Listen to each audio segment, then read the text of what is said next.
A major takedown of a suspect right here in Tucson less than a week ago near Davis-Monthan Air Force Base. The man in custody faces federal charges now after allegedly buying powerful explosives in New Mexico with what the FBI says was an intent to kill law enforcement officers in California. News 4 Tucson's Eric Fink has been following this story all day for us. He joins us now live near Davis-Monthan with more. And Eric, what have you learned tonight? Well, Sean, that plot was foiled last Friday when that man was arrested at or near DM here. We first learned about the man's plans from the FBI Tucson office earlier this afternoon and through these court records that reveal this man was in Lordsburg, New Mexico last week buying fireworks to use on law enforcement or government officials at the demonstrations in Los Angeles. It was there in New Mexico that a store clerk got a bad feeling about this man. The clerk alerted authorities, and now this suspect faces years behind bars.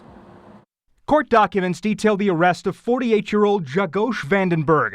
The criminal complaint states Vandenberg planned to use explosives he bought in New Mexico to harm law enforcement officers and government officials during what the DOJ calls the riots in Los Angeles. According to the FBI, Vandenberg went to a store in Lordsburg, New Mexico and asked for the largest explosives available. He told store employees he was former Special Forces military and could make pipe bombs.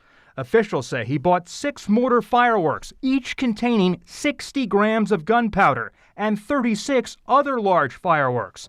Court records say Vandenberg asked the cashier to join him and said his platoon was waiting to meet with him in California. The cashier told law enforcement they were suspicious of Vandenberg. That cashier followed him out of the store and saw him get into a silver Ford Bronco with Montana plates. Vandenberg was arrested last Friday near Davis-Monthan Air Force Base. The FBI reporting he doesn't have ties to DM. He's charged with transporting explosives in interstate commerce with the intent to kill, injure, or intimidate people. In a statement, U.S. Attorney General Pam Bondi says, quote, "Threats like these strike at the heart of law and order. We will not hesitate to bring federal charges against anyone who seeks to harm law enforcement or endanger the safety of our communities."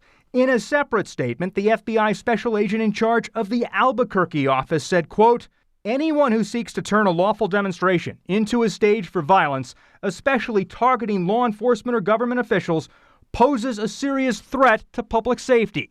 This arrest sends a clear message. We will not tolerate anyone who plans to use fear or force harm public servants." And we reached out to Tucson police to ask about the department's involvement in this operation. TPD tells us tonight that officers assisted on the takedown and referred us to the U.S. Attorney's Office for more information. If Vandenberg is convicted, he could face up to 10 years in federal prison. Reporting live on the South Side, I'm Eric Fink, News 4 Tucson.